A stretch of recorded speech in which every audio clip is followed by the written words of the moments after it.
good afternoon, everyone. This is Rebecca with Red True Crime, and just wanted to give my 2 cents on the Puff Daddy, P. Diddy, Love, whatever heck name he's going by, Mr. Combs, he's going by this week. So, if this is your first time joining in, welcome.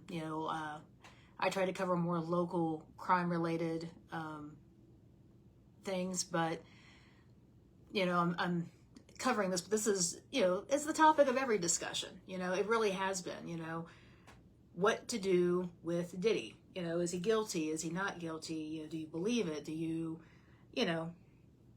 these are the questions people have. And I myself, I'm pretty sure I know where he stands on this. And I think, well, let's go over the information that we have so far. So since the feds going in and raiding his houses and getting all the materials that they confiscated during their raid, they got a lot of things. And it was interesting because after that raid, it was a good month or so before they actually tried to arrest him, which means since it's federal, the feds have what they need to go forth and convict him. Same thing with R. Kelly. The feds, when they got involved, they convicted him, And he's somebody who had been accused and avoided prosecution for decades. And I knew he was guilty from day one. I was never a big fan of his music, but let's take that out of the equation because, I don't have to be a fan of your music to whether or not you're guilty of what they're accusing you of. So, let's talk about that. But this is a guy who, in all sense of the word, pretty much ran the hip-hop industry. You pretty much had to go through him at some point in your career to get to the next step or to even get started. That is who Sean Diddy Combs is. Now, a lot of people may or may not know this. I don't know.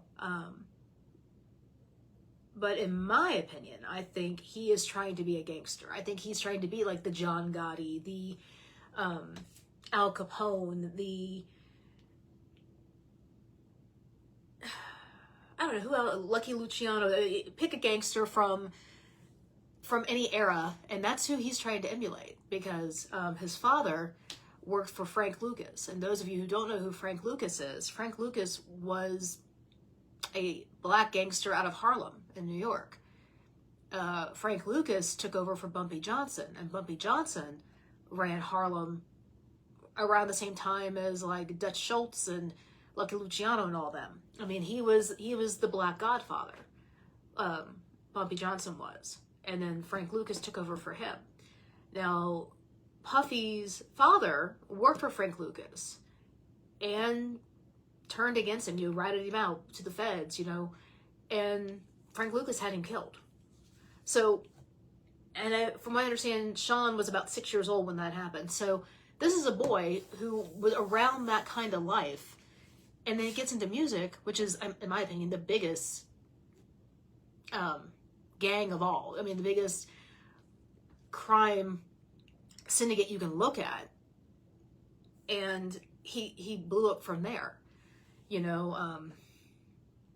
There's been so many people who have spoken out, and unfortunately, the more they talk, the more tinfoil hat they appear to be.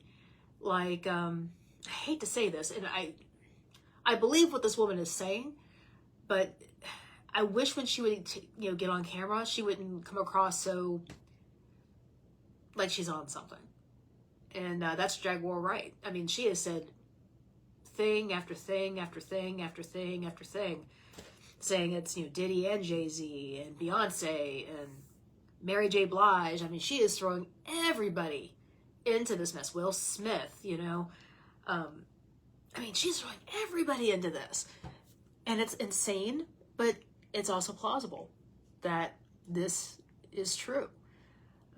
I mean, we'd all know that Jay-Z got involved with Beyonce when she was still part of Destiny's Child. Destiny's Child started when she was about 15, 16 years old.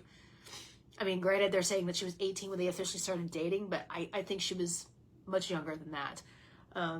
Jay-Z also, Foxy Brown, apparently he was messing around with her when she was 16. So you have a history of people being involved here that, young age, and then you've got, all the things that I've been saying about Puffy, about his bisexuality, him wanting to be with men, Little Rod with his lawsuit out there saying that he was assaulted sexually by Diddy. All the rumors have been around about Justin Bieber. I mean, in my opinion, that explains a lot of his behavior once he became an adult. How he just seemed so unhinged with some of the things he did. And it explains it to me. Usher, I mean, what upsets me to a degree, I mean, there's so many things about this that upsets me, so it's not just one thing, but one thing that upset me the most, and I apologize if I sound off, under the weather, gotta love allergy season in North Carolina, but the fact that there's a story going around where Cassie Ventura, when she was still with Diddy, like, he smacked her around in front of Neo and Usher, and they did nothing. Absolutely nothing. They just stood there and just watched it happen. And it's like, really? Like, so when that video came out months ago, when the CNN released that video of Diddy beating her up in that hallway at that hotel by the elevators, all this other stuff that has come out about him, I believe everything of it. I do. Because if you're willing to put the beat down on someone like that in public, on camera, you're capable of anything. Because he showed no shame. He showed no, pause, like, okay, maybe I shouldn't do this. And his attorney came out and said, oh, well, here's what you don't know that happened in the room. They got into a fight. She stole his clothes. She took everything he had, so he ran out after. I'm like, okay, you know what? Let's say she did that. Let's say she took his stuff because she's trying to get away. That does not constitute the beatdown that woman received in that hallway. I mean, she damn near would have to strangle or murder one of his children to deserve that kind of a beatdown. Stealing your clothes, really? You're going to... yeah, his team's got to come up with a better response to that. But from what I understand, from everything I've seen, from everything I've been watching in the news and all the interviews that have been coming out, like DJ Vlad's like, he'll probably get off. I'm like, no, dude, he's not. They denied bail. He offered $50 million to let him come out on house arrest, and they were like, no, you need to stay where you are. Because he has no impulse control. He is calling victims, calling people that could testify against him 50, 60, 70 times in a day, trying to intimidate people. Keep his ass in jail. Keep him there, please. Because, you know how I'm always saying at the end of these, like, be weird, be rude, be safe, and they won't take you? I don't think that would actually work for Diddy. I think if you were weird and rude, it'd turn him on even more. So, it's too much. And what kills me is that I have people I work with, because we were talking about this, and R. Kelly came up in the conversation. Because how are you going to talk about Diddy and not talk about R. Kelly? I mean, it goes both ways there. But R. Kelly, I actually had someone say, oh, I'm not going to lie, if he had a concert right now, I'd be in line getting tickets. And I'm like, really? Like, you would actually go to a concert? And they were like, well, we look at it as Robert did that. R. Kelly didn't do it. That was Robert doing all those bad things. And I'm like, okay.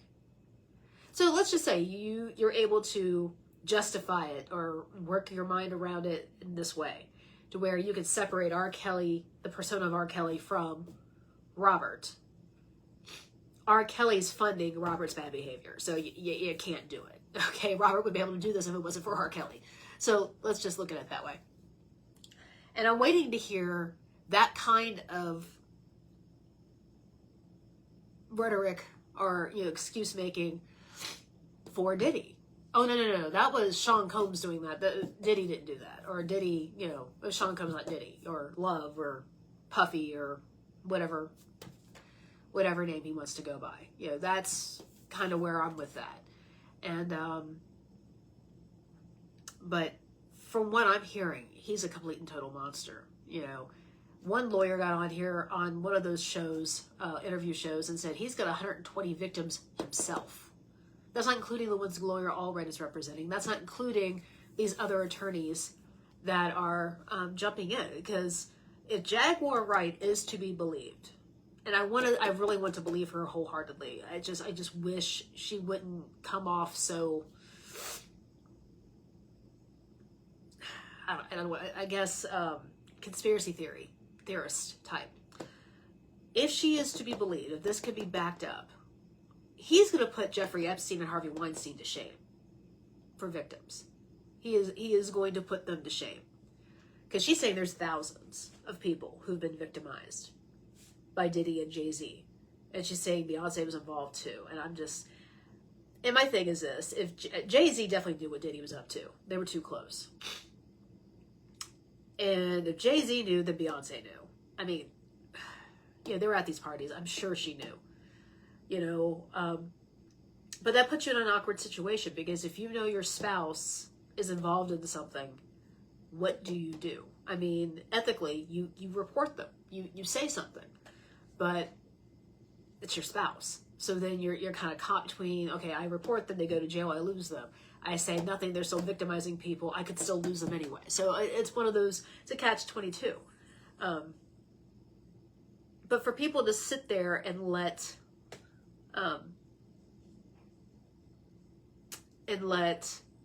violence happen to a person and you're watching it, that's a whole other level of depravity, of ignorance, of condoning bad behavior.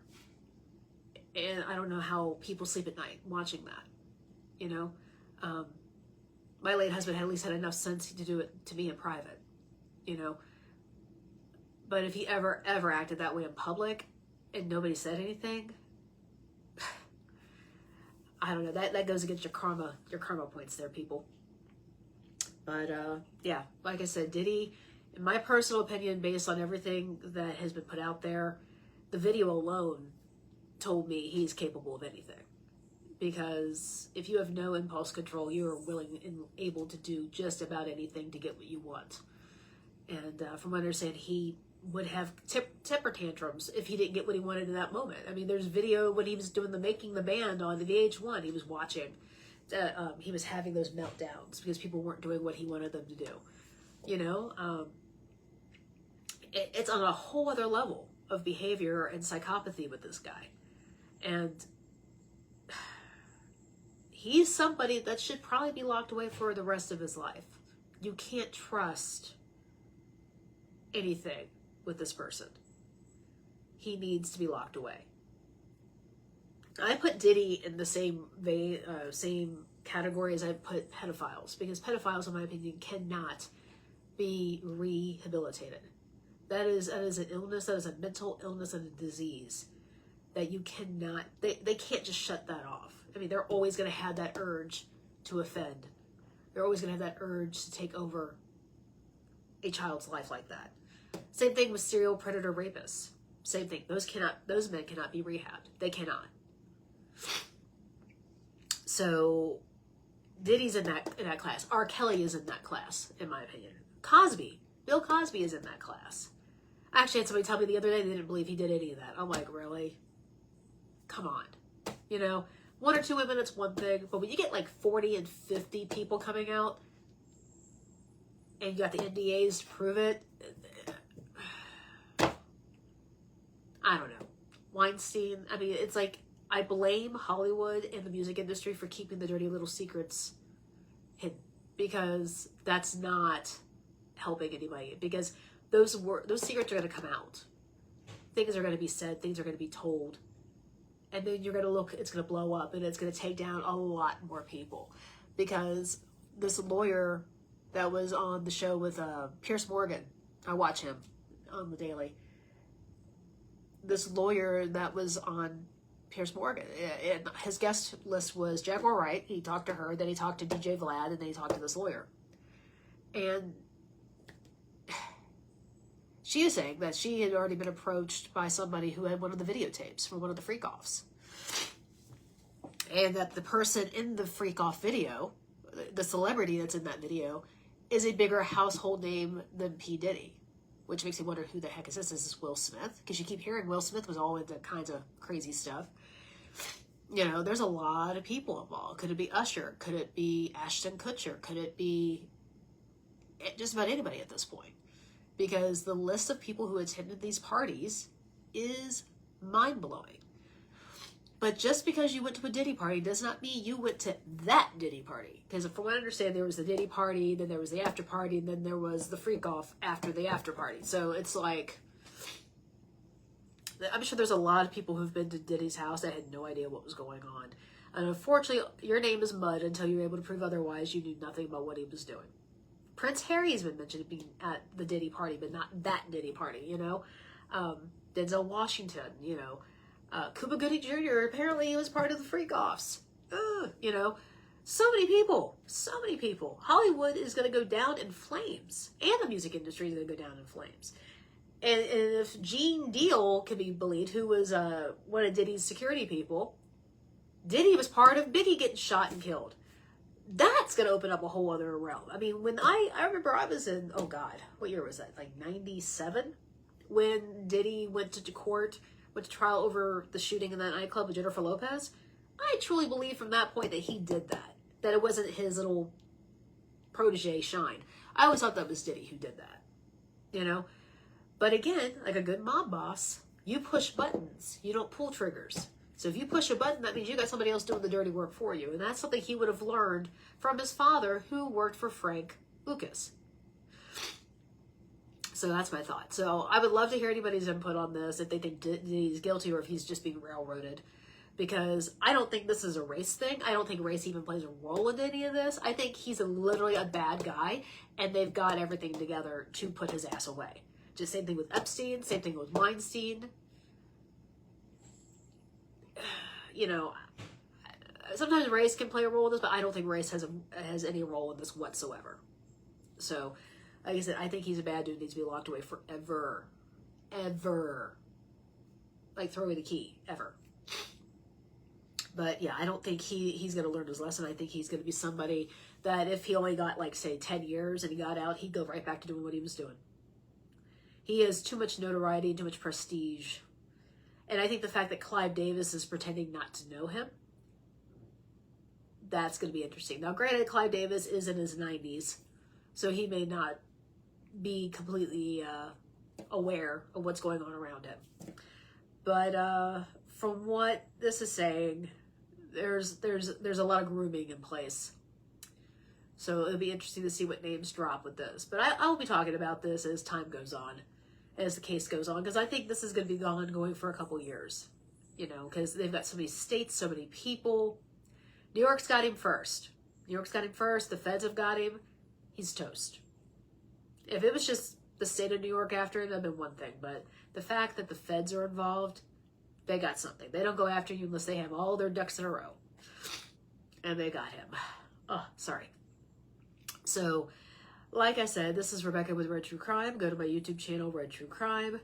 And you'll see other videos I'm going to be doing. But like I said, I think Diddy's guilty.